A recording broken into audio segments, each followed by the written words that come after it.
Good to see you. I see there's two people on. Hope you're doing well.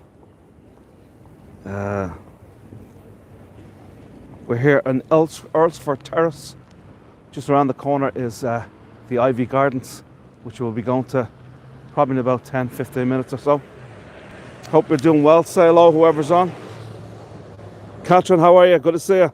Hope you're well.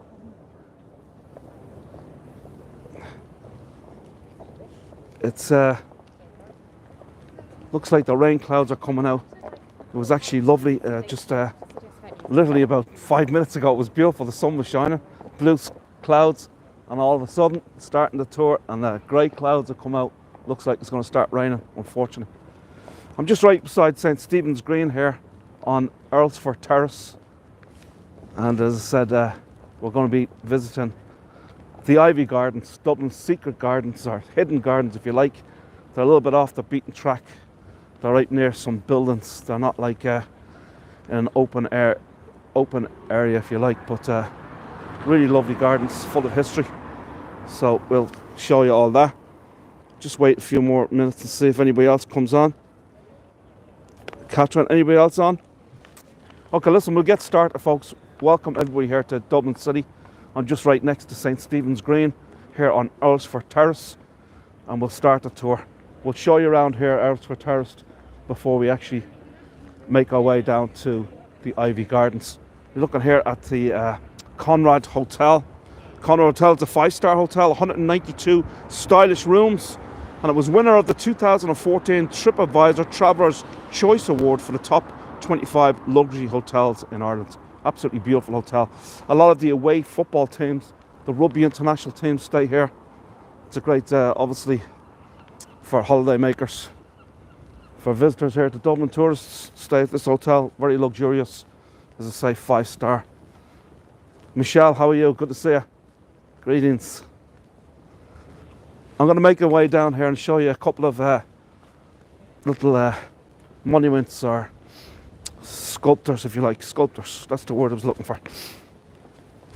This is the Terrace, pantry and cafe in the Terrace, restaurant.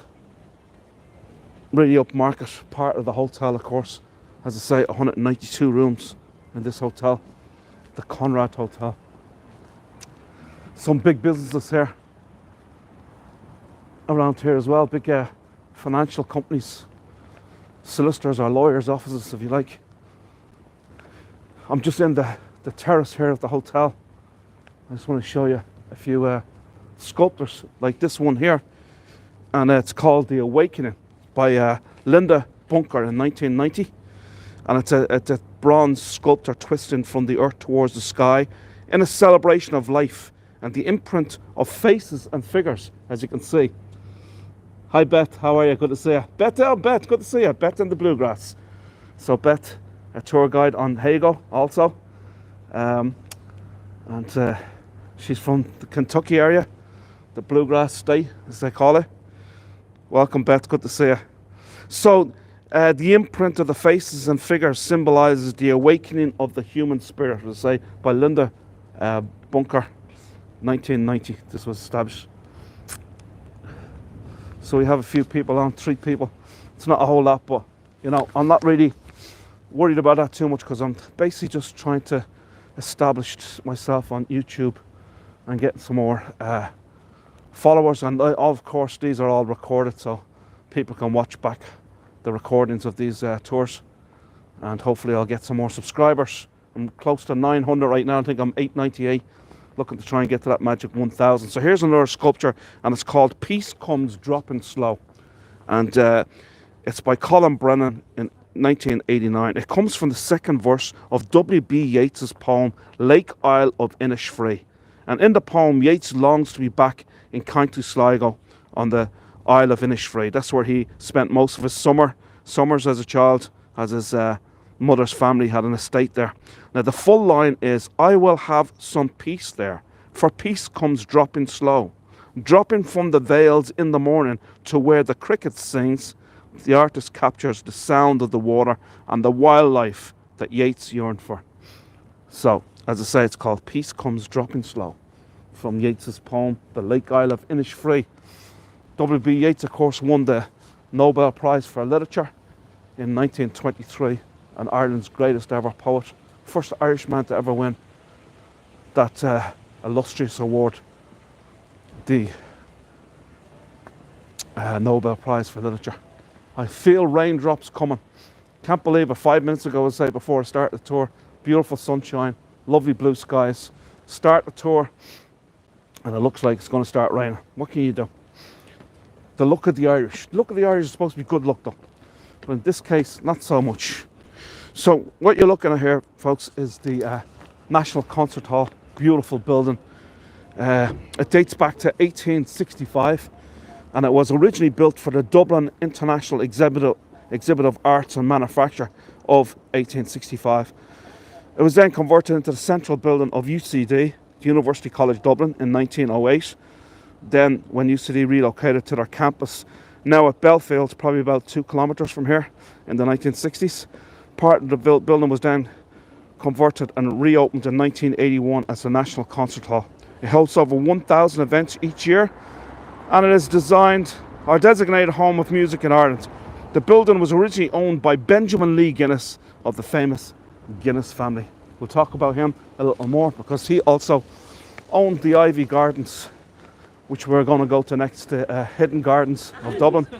It's actually would have been his back garden of his house. He lived on St. Stephen's Green, and it backs onto the Iveagh Gardens. It would have been his back gardens. So, welcome, Beth. We got a few other people I just see tuning in, which is great. Yeah, the National Concert Hall is fantastic. Some great artists have performed there over the years, Pavarotti included, and other great artists, great musicians, a lot of great symphonies in there as well, and other musical acts. You also get a lot of Irish traditional music bands playing in there as well. I just want to show you this sculpture right here. It's a very, very interesting sculpture. You might see it over here. Diane, how are you? Good to see you. Thanks for coming on. So this is a really, really interesting sculpture right here, and it's called, well, as you can see, it's just called The Kiss, and it's very interesting. It's by Rowan Gillespie in 1990. He actually does all the, he did most of the famine memorials here in Dublin. This is the sculptors of the famine memorial, the one down by the Dublin Docklands. And anyway, so a renowned sculptor, this fella, and Gillespie, and he was commissioned to come up with a statue by this company right here called Evershield Sutherlands. I think that was called something else at the time in 1990 when he sculpted this. And but he was commissioned to come up with a statue by this company, and he had no idea what the sculpture would be until he came outside of these offices right here, and meeting at this spot, he noticed a lady and a man kissing, and so he decided that's what a statue was going to be. So the statue captures the intimacy of a couple sharing their breath.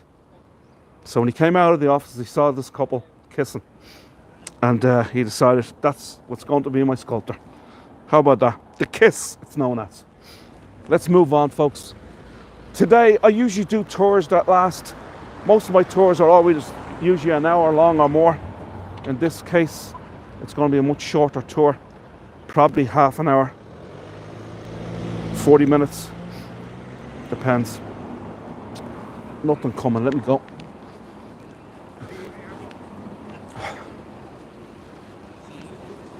So we're coming on to Hatch Street right here. There's a lot of big businesses around here. You'll see a lot of the big, as the rain starts to come down, you'll see a lot of the big accounting companies of the world. Of course, Dublin houses all the big tech companies of the world and the big finance companies, including accountancy companies and insurance companies and what have you. And then also pharmaceuticals. All because of the low corporate tax rate. There's Deloitte, one of the biggest, what are they, accountant company? One of the biggest accountant companies in the world. And all of these buildings right here will have similar kind of businesses. And this is not the Dublin Docklands, where most of all these big high-tech and finance companies are. But this is another street with a lot of these businesses on it.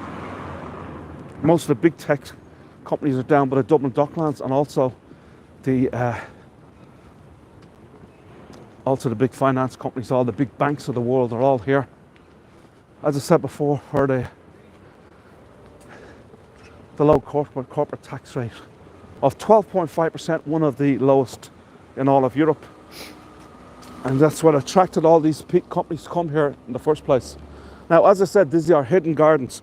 So you see here on one side of the street all these big buildings with big companies, and then you have the gardens right here. So you could easily pass by if you're walking on the other side of the road and never know that this park existed, unless you were looking across the other road.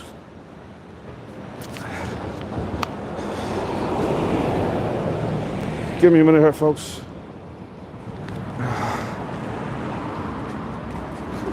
Hey, Florida temperatures back to normal. What, Diane? That's a good sign. I wish we had hot Florida temperatures right here at the moment. It's not that cold, but it's definitely not Florida weather, that's for sure. So here is the hidden gardens. This is a beautiful rose garden right here. Obviously, it's not that time of the year yet for the roses, but it is absolutely beautiful during the rose season, come May or so. May, June is the rose season. But they also have other lovely flowers as well. Now, the Iveagh Gardens here is named after Benjamin Lee Guinness, the first Earl of Iveagh, who once owned these gardens. Now, the gardens were designed by Ninian Niven in 1865 and were designated as a winter garden for the Great Dublin Exhibition of 1865. It was an international exhibition of arts. Here's just a layout of the gardens right here that will show you while you're on.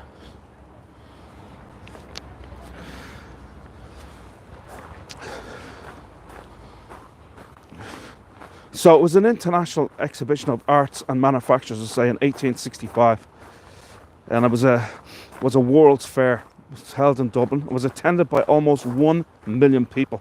The exhibition was opened by the then Prince of Wales on May the 8th, 1865.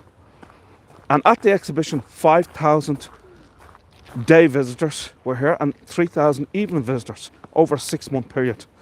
Displays of fine arts, textiles, manufacturing goods and raw materials occupied 4,781 display cases from the British Isles and other countries and cities and colonies. Now, this exhibition was the second of 3 major international exhibitions held in Dublin in the 19th century.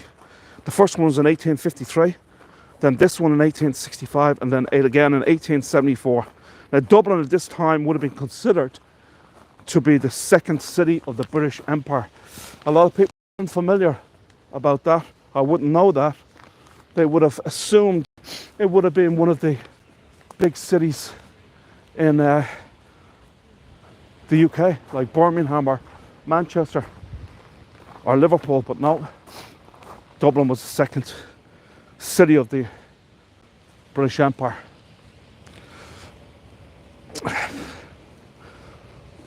Now, in 1862, Benjamin Lee Guinness, Lord Iveagh, purchased this garden, and they've been known as the Iveagh Gardens ever since, as he was known as Lord Iveagh, as that. In 1939, the Guinness family gifted this garden to the Irish people as a public park, with the specification that no buildings were to be constructed on it. Have a look at the beautiful ancient fountains here. Hold on a second, I'm going to cover my gimbal because it's raining, and I've got to put the cloth over the mechanics of this gimbal, because if it gets too much water on it, it could go on fire. So just bear with me for a second, folks, while I cover that. Okay, so here is one of the 2 angel fountains. There's 2 angel fountains here, as I say, at the Iveagh Gardens, and the fountains represent industry and the arts. They were erected here during the Great Dublin Exhibition of 1865, and the restoration of these fountains won an award in the European Architectural Heritage Programme in 1993. The gardens have several names since the mid 18th century, including Leeson Fields, Clonmel Lawns, and Coburg Gardens. Each name signifies a change in ownership, but as I said, they've been known since 1862 as the Iveagh Gardens, when Benjamin Lee Guinness, one of the Guinness members of the Guinness family, Lord Iveagh purchased these gardens. He would have lived in a big house. You might see it. We'll probably get a chance to show it you on St. Stephen's Green. So the homes on St. Stephen's Green, on the north end of St. Stephen's Green, will back onto the south end of St. Stephen's Green, back out onto the Iveagh Gardens. So this whole place would have been his garden. It would have been private back then.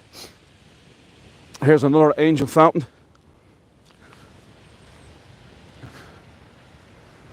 As we walk on a little bit, I want to show you this really nice sculpture coming up, and it's of Ireland's greatest ever tenor.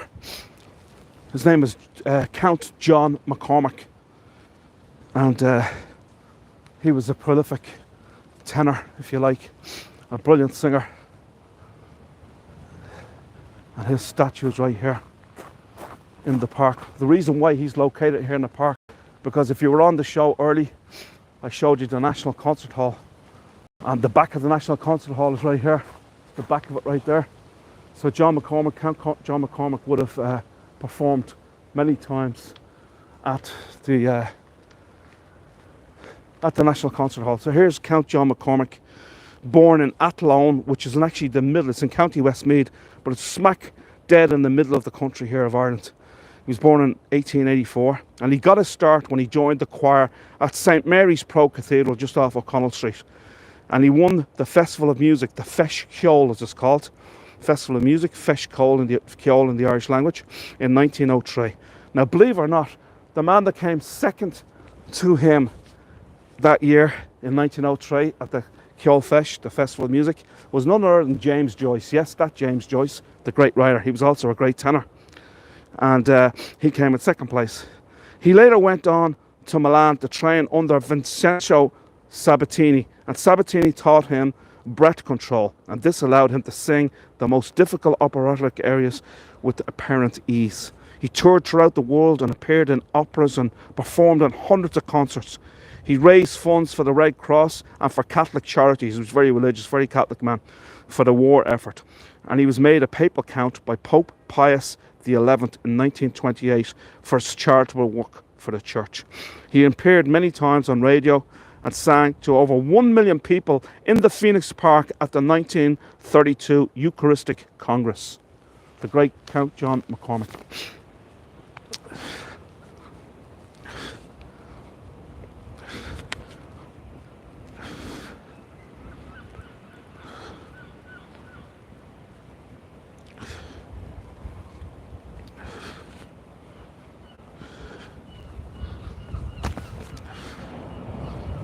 And let me show you this. This is a memorial. It's dedicated to all those that lost their lives for human rights. A memorial to human rights defenders. Fab. Hi, KP. Cap K. Yeah, so it's dedicated and memorializes all those human rights defenders who were killed defending human rights. And this celebrating their lives and achievements and courage. So let's go and take a look. It's only very small, but it just shows you we're in a crazy world that these great people were gunned down or killed because they were defending human rights. Our impact may be large, may be small, and maybe nothing, but we must try. It is our duty to the dispossessed, and it is the right of civil society.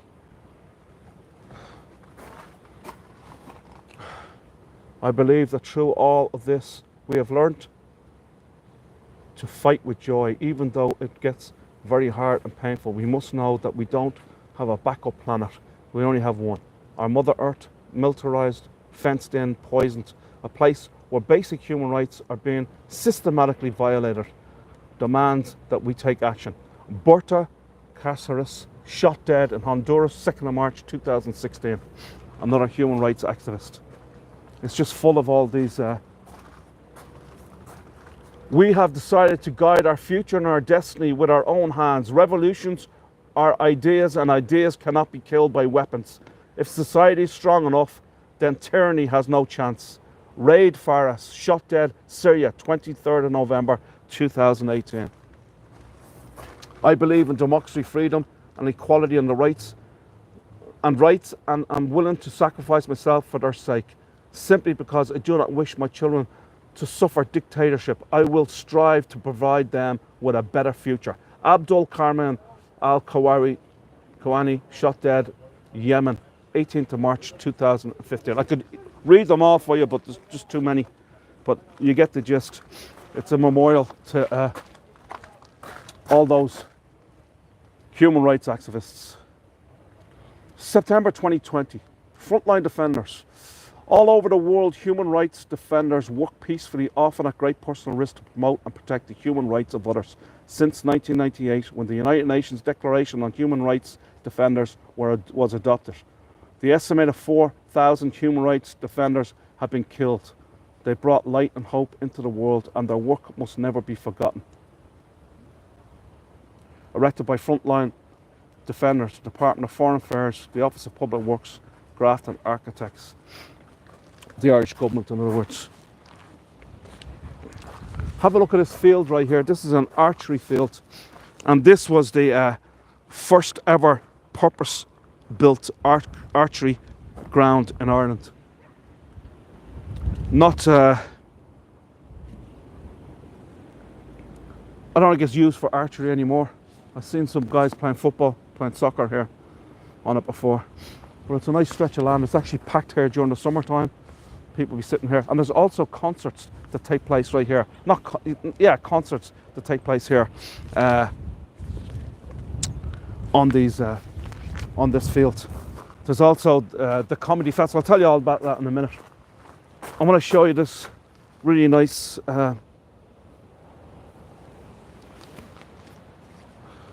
beautiful there.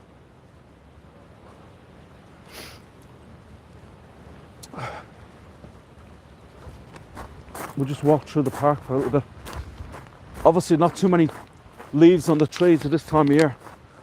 It's winter. But the trees during the height of the season are lovely in here. And it actually gives it a great shade in the summer months when it's really hot out. Well, it never gets too hot here, but when we do get some hot days, really hot days. But it's a great shade having these trees here during that time. I want to show you this cascade. You probably see it in the distance there.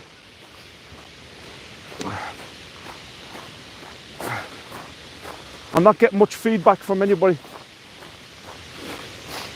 I hope you're enjoying the tour so far.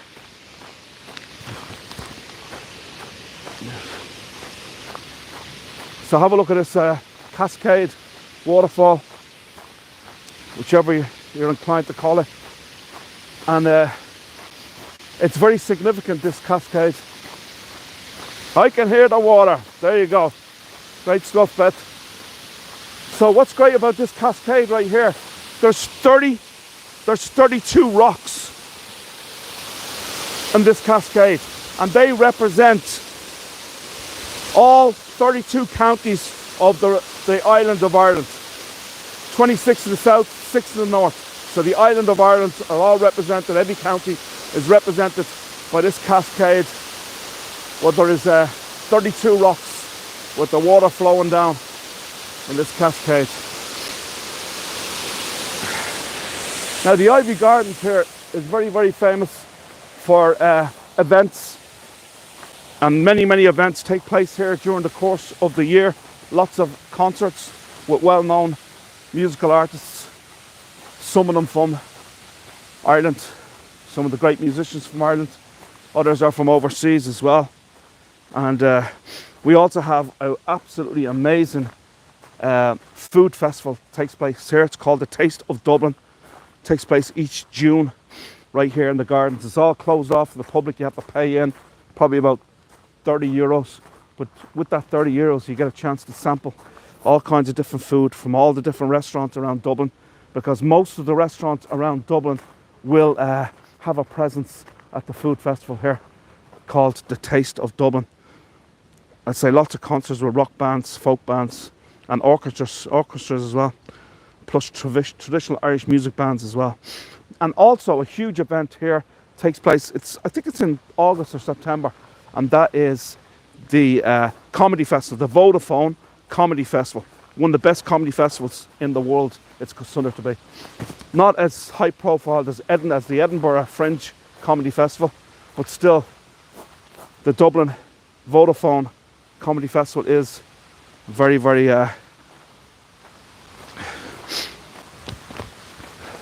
very good. The gardens have been awarded the Green Flag Award on many occasions, on multiple occasions. And the Green Flag Award recognises and rewards well-managed parks and green spaces, setting the benchmark standard for the management of recreation outdoor spaces, including history, biodiversity, and social and physical setting.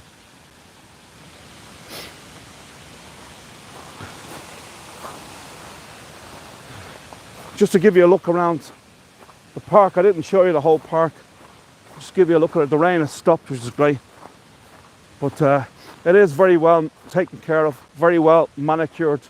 As you can see, this is January, and yet the lawns look as if it's the spring.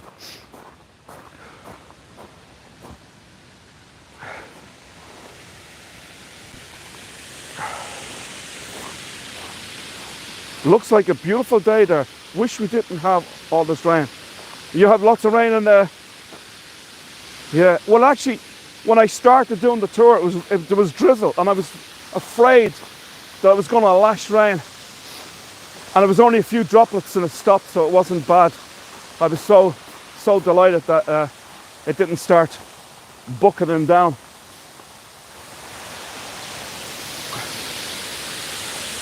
It is actually nice right now, and the temperatures are pretty good as well. It's probably about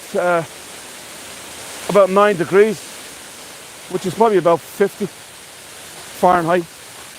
Not too bad. Now I'm going to leave the park right now. I'm going to take you out onto the street. I'm going to bring you to Harcourt Street. Harcourt Street is a street in here in Dublin that is full of nightclubs. It's a nightclub hub of Dublin. There's just tons of nightclubs. Where Temple Bar would be the area where there's lots of pubs, bars. This is actually the nightclub hub of Dublin. It's called Harcourt Street.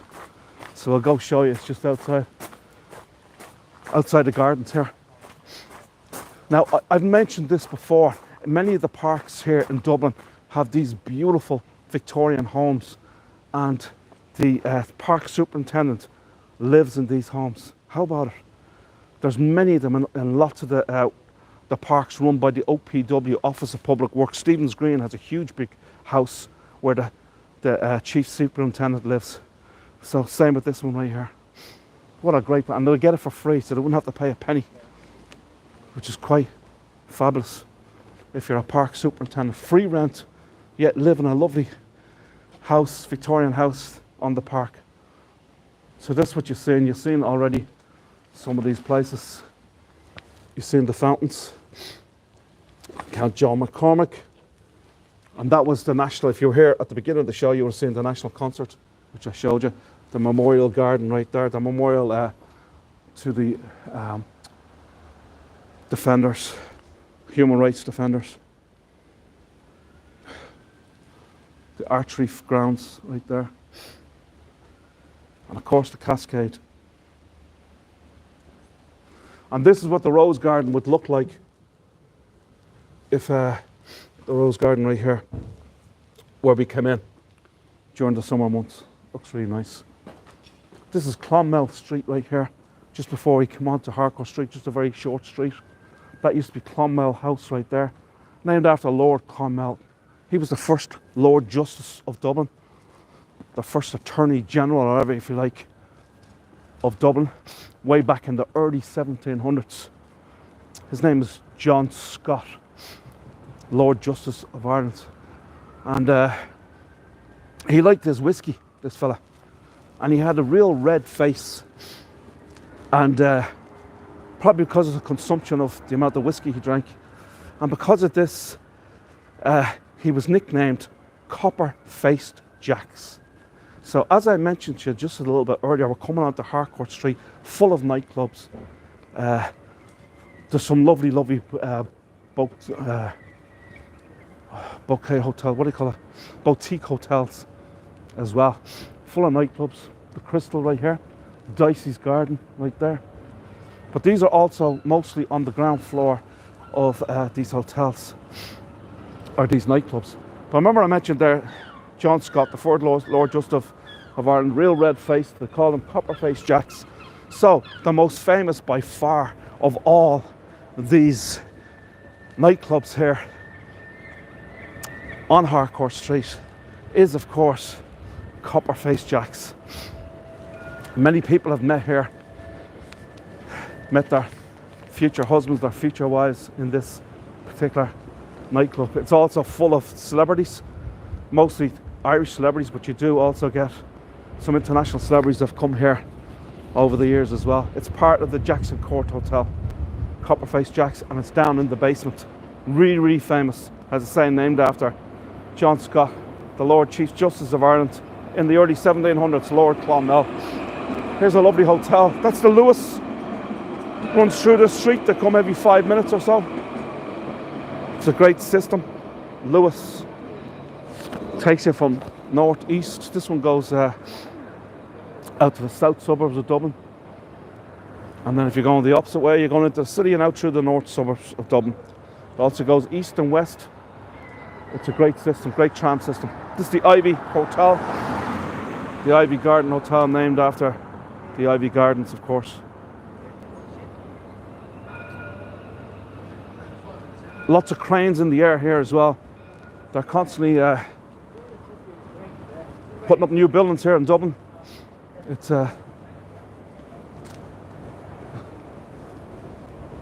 which is pretty cool. We're still developing. There's just not enough homes here, so a lot of apartments are going up, office buildings or what have you, but we are still English language schools. There's lots of English language schools here on this street as well. Ireland has more English language schools than any place in the whole entire world, more than London as well. There's over 100 English language schools where people come from all over the world to learn English. Now, back in the day, 20 plus years ago, it would have been more your Polish, Romanians, French, Spanish, Italians.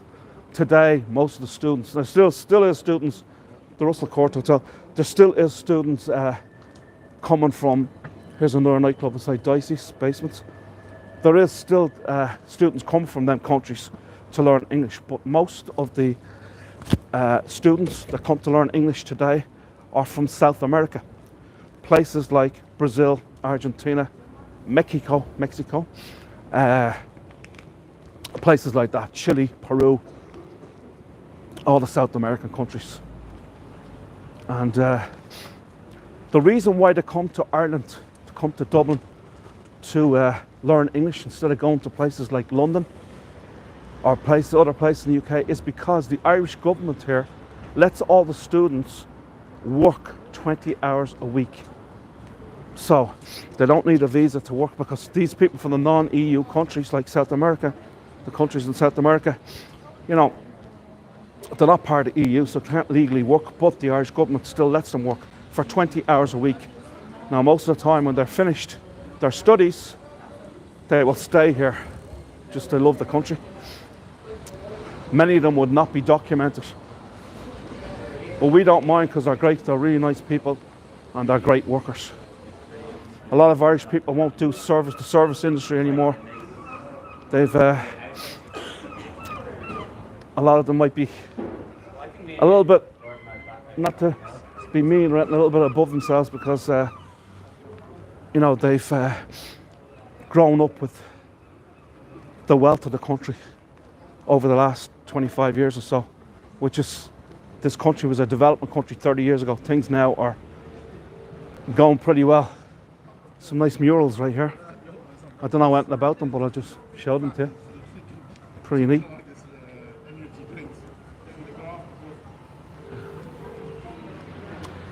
We're coming up to Camden Street.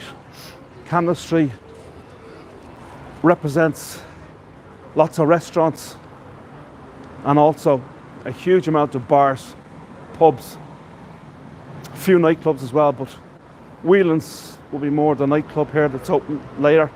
It's a musical venue, Whelan's, and it's been around a long, long time. Used to be called the Wexford Inn. It's on Wexford Street. So you got Camden Street, Wexford Street, Ainger Street, and then Georgia Street, all one main strip. Great old Victorian building right there. Dates back to 1882 with Ryan's Pub on the ground.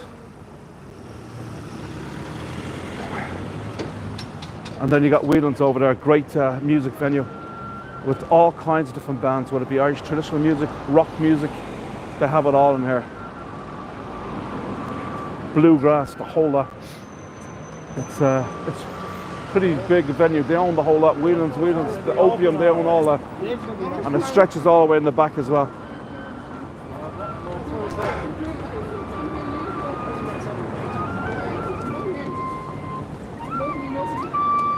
So here's the temperature, look at this. Here's the time. 14:37.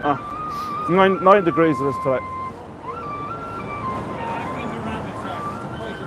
Bank of Ireland, Ireland's oldest bank.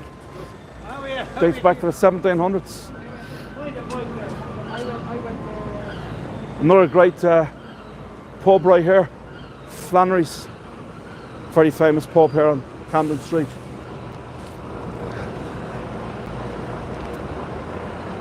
Camden Hotel.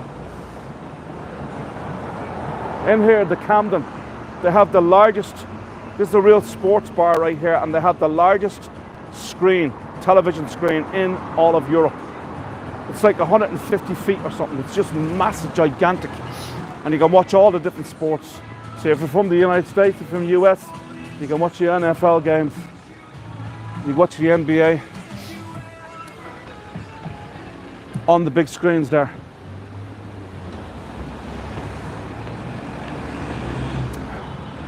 Devitt's another great pub right there.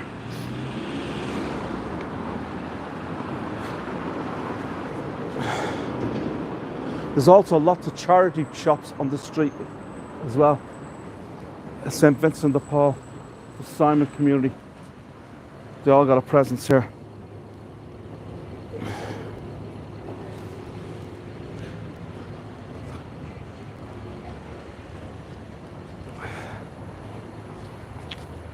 So folks, that's about all I got for you for this tour today. I hope you did enjoy it. I also have in the description, you will see a buy me a coffee, my link, and also my link to PayPal. If you did enjoy it and you feel up to leave me a few shillings to buy a coffee, that would be great. I'd really appreciate that. If you haven't already subscribed to my channel, please do so by clicking on the subscribe button. Thank you, Michelle. Thanks, Beth. Thanks, Catherine. Yeah, if you want to subscribe to my channel, please do so. I'm trying to get to that magic 1,000 subscribers so I can monetize my channel. I have right now 898 subscribers, so I'm getting close. 102 to go for that 1,000. So please subscribe. Also, to help the algorithm, if you wish to, after I upload this YouTube video, if you'd like to comment on it, helps the algorithm. Also, if you've got any friends and family that maybe they like Ireland, maybe they have plans to come here in the future, to come to Dublin and what have you, please share the video, send it to them, let them know that they can see some virtual tours of Dublin. It will just help them out. Thank you, Sarah. Appreciate it. Thank you so much. that's about all I got for you folks. Thanks so much for coming on. As I say, I very much appreciate if you could buy me a coffee. That'd be great. And oh, one other thing. This coming Friday, what day is today? Wednesday. Friday, I'm going to be doing a tour of the Liberties in Dublin. The Liberties is Dublin's oldest community, oldest neighbourhood. It's full of great locations. There's ancient churches, there's 2 cathedrals, there's open air markets, there's 4 whiskey distilleries, there's the Guinness Storehouse and the Guinness Brewery. Guinness Storehouse being the #1 visitor tourist attraction in all of Ireland. 2.5 million people went there last year. So we'll go visit there as well. We'll show you some old churches. We'll go inside one of these absolutely fantastic churches where you can see the most amazing stained glass that you'll see anywhere or any church. It's wonderful. And it's a great tour. As I say, it's the oldest neighbourhood in Dublin, the oldest community in Dublin, the Liberties. Hope you can join me. That's for Friday. Saturday, I just posted there before I start this tour, I'm going to be doing a tour of Dublin Castle. Dublin Castle was the seat of British government in Ireland for over 700 years, from 1204 right up until 1922 when Ireland got its independence. I hope you can join me for that. I'll show you the Dublin Gardens. It's where Dublin gets its name. We'll talk a little bit about the Vikings and some other great events that took place at Dublin Castle throughout the centuries. So, hope you can make it for that. Sounds great. Okay, great stuff, Beth. Beth, I don't know if you have a channel. If you do have a channel, you can put it in there.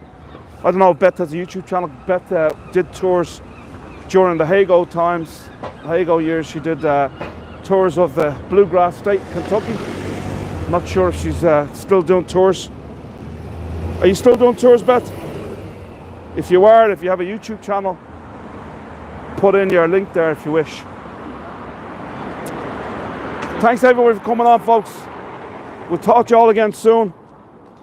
And hopefully we'll see you on Friday. No, I don't longer do tours, unfortunately, but I still have a page. Okay. A Facebook page, is it? Okay, follow Beth in her Bluegrass. Her page, I think she has a Facebook page or whatever. And maybe she might do tours, start doing tours again. Thanks very much, folks. Have a great day. We'll see you all. Thank you. Slán Latta agus Greva Míle Maithagalt. Thank you.